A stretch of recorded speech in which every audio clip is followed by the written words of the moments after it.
Hello viewers, আসসালামু আলাইকুম। এই যে আমি রোকন, এখন আছি টাঙ্গর হাওরের মাঝখানে। চারপাশে পানি আর পানি। একজন বলে, রোকন ভাই সাঁতার জানেন? না ভাই, আমি তো শুধু লাইকে ভাসি।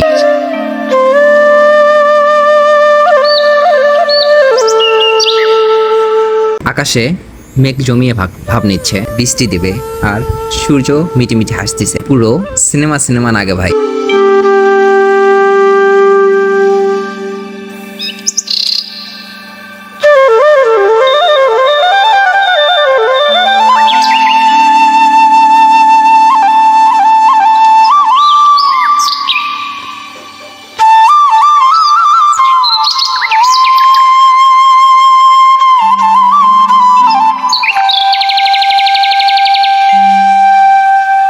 বোর্ডের উপরে বসে ভাবতেছিলাম, এখানে একটা ঘর বানাইলে কেমন হয়। পাশের ভাই বলে, ভাই আগে বউ লাগে, পাখির ডাক, পানির ঢেউ, হাওরের হাওয়া, এ যেন এক শান্তির অনুভূতি। ভিডিও করেছি সিনেমাটিক স্টাইলে, যেন সবাইকে দেখাইতে পারি। রোকন ভাই শুধু পোস্ট না দেয়, ঘুরতেও জানে। ধন্যবাদ।